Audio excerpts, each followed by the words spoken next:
Spherical mirrors are mirrors which are taken out from a hollow sphere.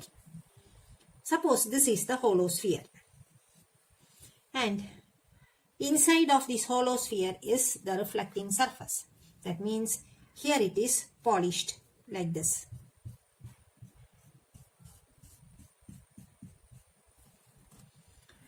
When we cut this portion out, it will be like this, right? This is the inside portion, which is the reflecting surface, and here it is polished.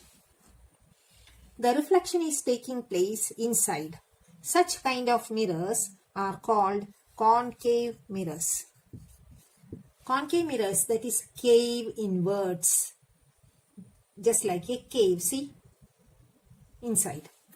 This type of mirrors are concave, and in the other case, when the outer surface is polished,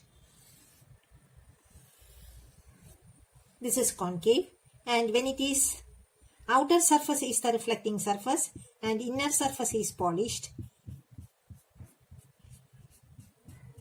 this is reflection takes place in the outer surface, that is here. Or in the other way you can draw without confusion like this.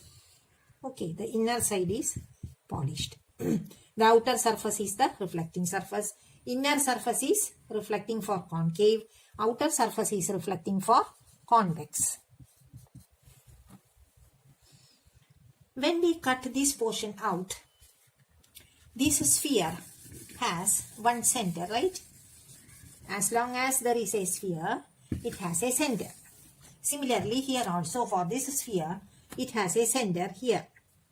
This center of the sphere is called center of curvature. Center of curvature. So how can we define center of curvature? Center of curvature is the center of the sphere in which, what kind of sphere it is? Mirror is a part. In that sphere, our mirror is a part. So we can, once more, we can define center of curvature as the center of the sphere in which mirror is a part. Then what about this one, this length? This length is called radius. That all of you know. This length is called radius. So how can we define this? This part is called radius of curvature. How can we define radius of curvature? Radius of curvature is the radius of the sphere in which mirror is a part. Not path, part, P-A-R-T. The center of curvature and radius of curvature is over. Let us take the sphere, the mirror alone. In the previous case, we are taking the center of the sphere as center of curvature of the mirror. Here,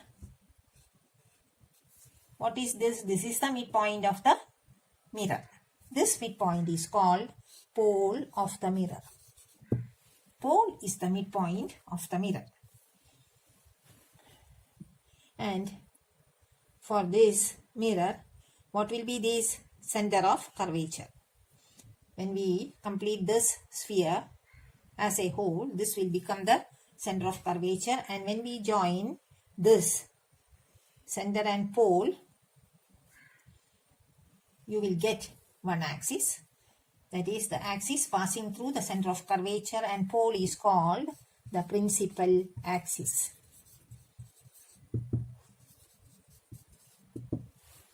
The line passing through the pole and center of curvature is called the principal axis.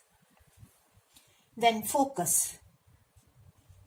The rays coming to the mirror after reflection meet to a point, that is this point. The rays parallel to the principal axis after reflection converges to a point or appear to diverge from a point. In the case of convex mirror, what happens? It appears to diverge. Here it appears to converge. Appear to converge or diverge from a point called principal focus.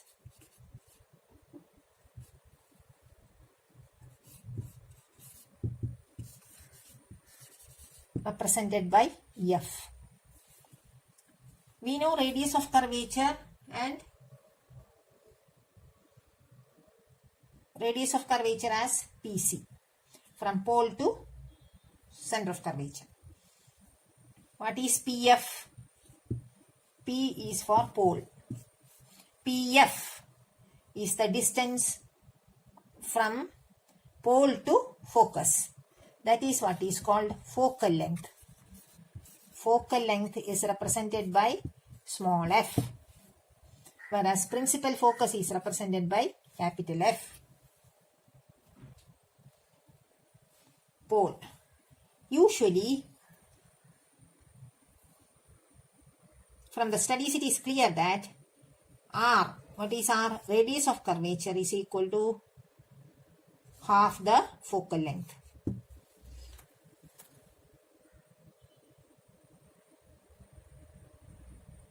Oh, sorry, F is equal to,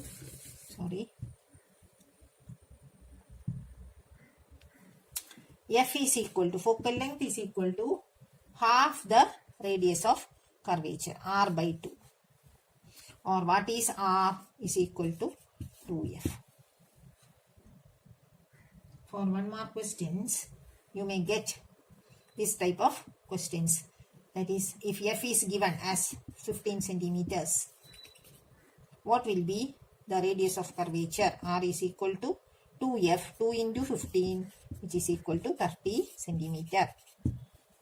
Suppose R is given as 50. What will be F? F is equal to R by 2, which is equal to 25 centimeter. This you may get as one word, one mark question. So pole, principal axis, principal focus, focal length are discussed. Then